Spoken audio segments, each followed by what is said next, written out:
Hey, hope you guys are having a great day. It's a great week.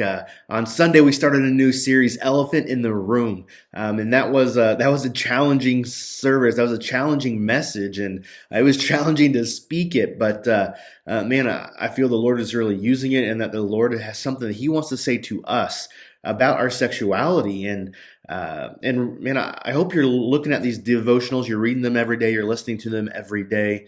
Just a little furthermore encouragement and truth from the Sunday's message. And like I said, Sunday was about sexuality. And a different passage I want to point us to that we didn't hit on, but can often be brought up in this subject is John chapter 8.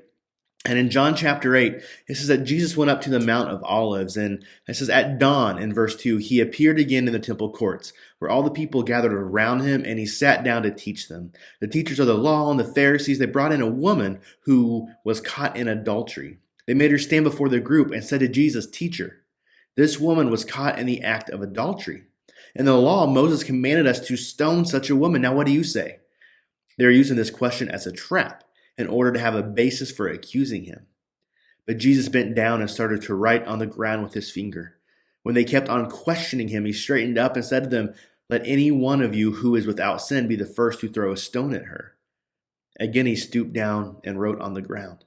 At this, those who heard began to go away one at a time, the older ones first, until only Jesus was left with the woman still standing there. I want to pause right there because this is a scripture. A lot of opponents of the Bible, or maybe people who don't agree with our stance on sexual purity, they'll look at this and they'll say, Jesus says, right? He says right here in verse 10, Jesus straightened up and asked her, "Woman, who are they? Has no one condemned you?" "No one, sir," she said. "Then neither do I condemn you," Jesus declared. And so they point this out that says Jesus forgives. It's not a thing that can be condemned about, but it's to receive, it's to accept, it's to include, it's to love. And I love this passage because what we get to understand that there's a difference in condemnation and conviction, right? Jesus does not condemn her. He is not showing her. He is not pushing her. He is not giving her hell right now, eternal damnation for her choices. But neither is he condoning her actions, because the very last phrase of this, I think, is so powerful, one we have to remember, because it says, "And Jesus declared, 'Go now and leave your life of sin.'" It's not Jesus saying, "Well, everyone sins, so because he's telling the Pharisees, who without sin cast the first stone." So he's not just pointing to everybody like, "Hey, everyone sins, so what? There's really no big deal. Just love me. Just all this." Jesus is saying, "I love you, I forgive you, but you have to stop. You have to cut this out of your life. It can have no place in the life of a believer. Like, I forgive you, but you have to change." We also see this same sort of thing in John chapter 4, the woman at the well. Jesus goes to a Samaritan woman. He asks her for a drink of water, which is a whole nother story, a whole nother conversation. And a discussion ensues between Jesus and the woman. And he says, "Go get your husband." And she said, "I have no husband." He says, "You are right that you have no husband. The fact is, you have had 5 husbands, and the man you now have is not your husband." And she said, "What you have said is quite true."